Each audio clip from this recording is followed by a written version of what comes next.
nobody's going to accept you more than you would accept yourself. And if you do not accept yourself, you will find it hard to do anything. Like, I take myself, for instance, like, most of the times when I want to do something, I end up not doing it, not because I can't do it, but because I think I'm not good enough to do something like that. You know what I mean? Let's say filming, for instance, right? Like, I have some kind of insecurities behind how I look and how I talk and how I sound. And so I end up not filming a video, let alone posting it. It's like the actual action can be done, but the thought behind the process prevents me from doing it, if that makes any sense. Now, if I were to do this action, which is to post, would that make me a better version of myself? 100%, yeah, it would.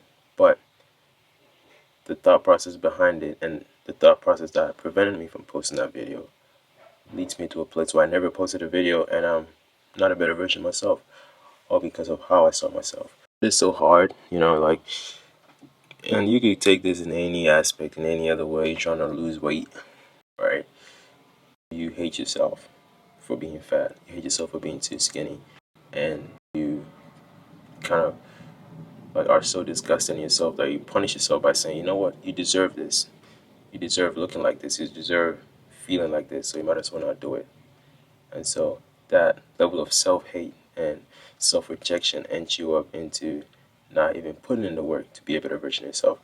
And people can take it differently, where they're like, you know what, I hate myself, so I want to be a better version of myself. Or somebody's like, I hate myself, and wherever I find myself in, I deserve it, and I deserve to be here for the rest of my life. And I think most people, me, for example, take the second route, where it's like, because of self-hate, I end up not doing anything and not putting myself in places where I want to be to end up where I want to be. Does that make sense? So all this stems from acceptance. And all this stems from accepting your insecurities and accepting whatever negative thing you think makes you worse off as an individual. Now, the real truth is that these so-called insecurities you give or you project onto yourselves are the things that make us unique, right? Now, somebody would like me for maybe how I talk because I'm not super fluent in English, or somebody would like me because of how I look, you know. And it will be these things that kind of make people feel more gravitated towards you, and you would hate it. Back in school, there was this fine shit. She was fine as fuck, and like she hated her. She had something on the cheek or something like that, and like she hated it so much. And I was like, bro, that's what I actually like about you. And she's like, really? Because she just couldn't come to accept that part of herself, where it's like to her it was a bug, but to me it was like a feature that made her even harder, and she didn't even know that.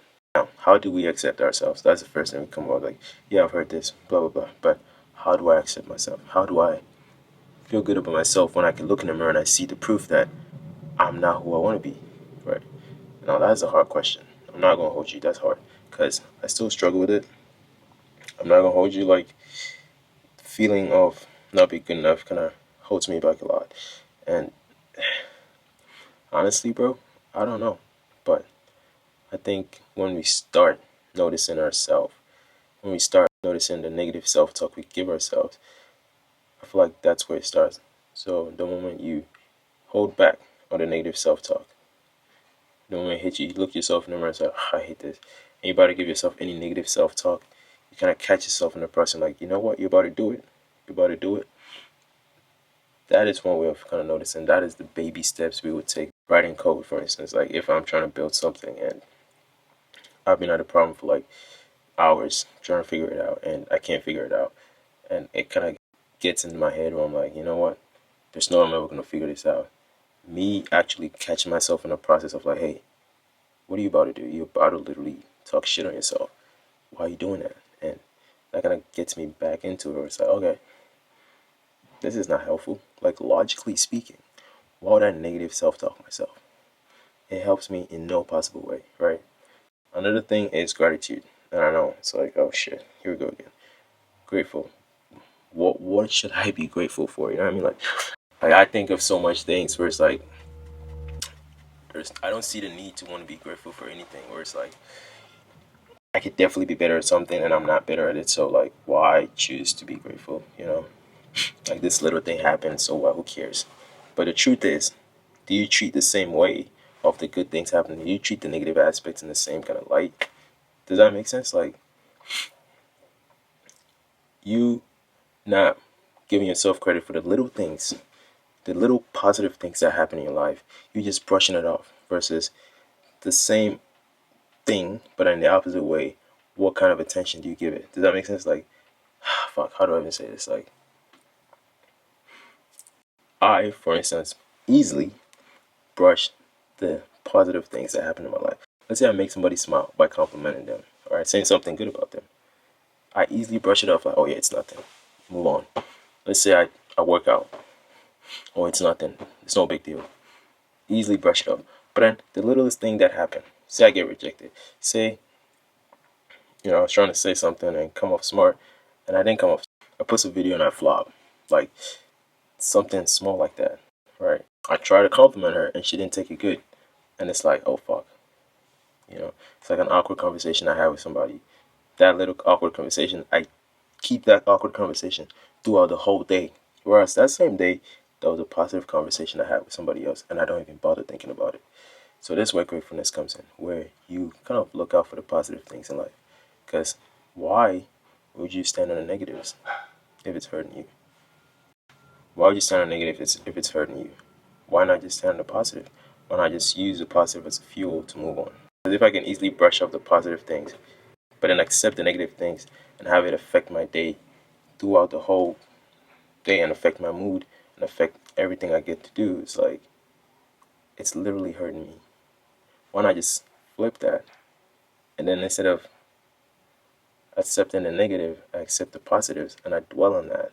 But then I brush the negatives off. You know what I mean?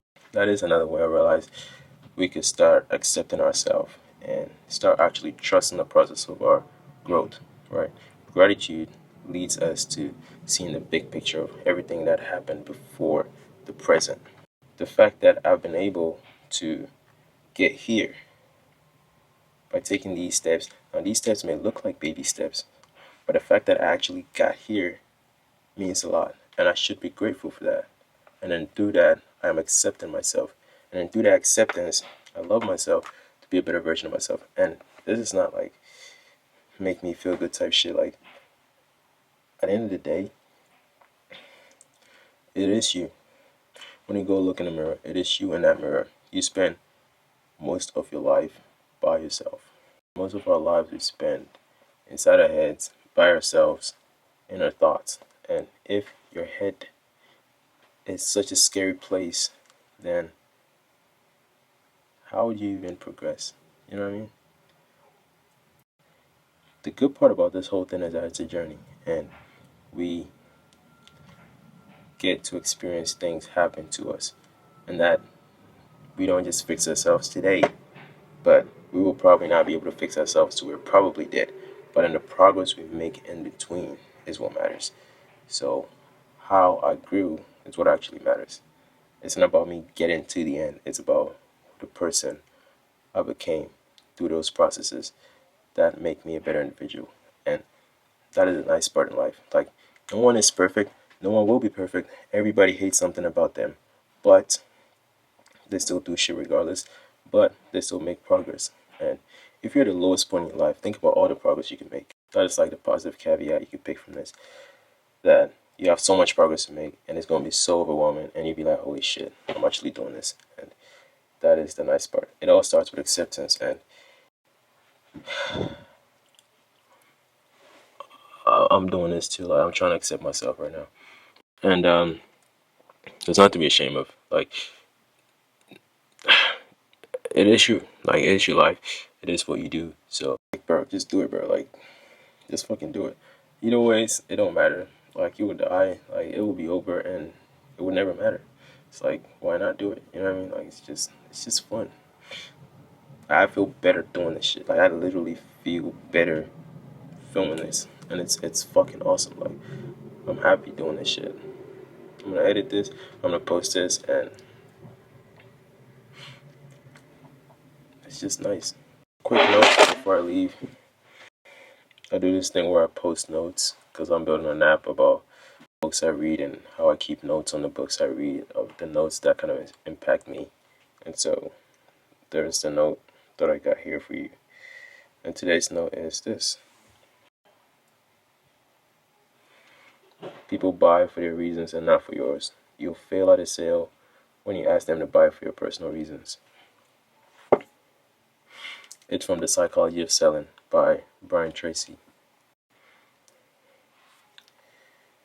So I'm going to leave it with that, and I will see you tomorrow. Peace. Peace. Peace. PBL. I hope this video is good, because if it's not, I'm cooked.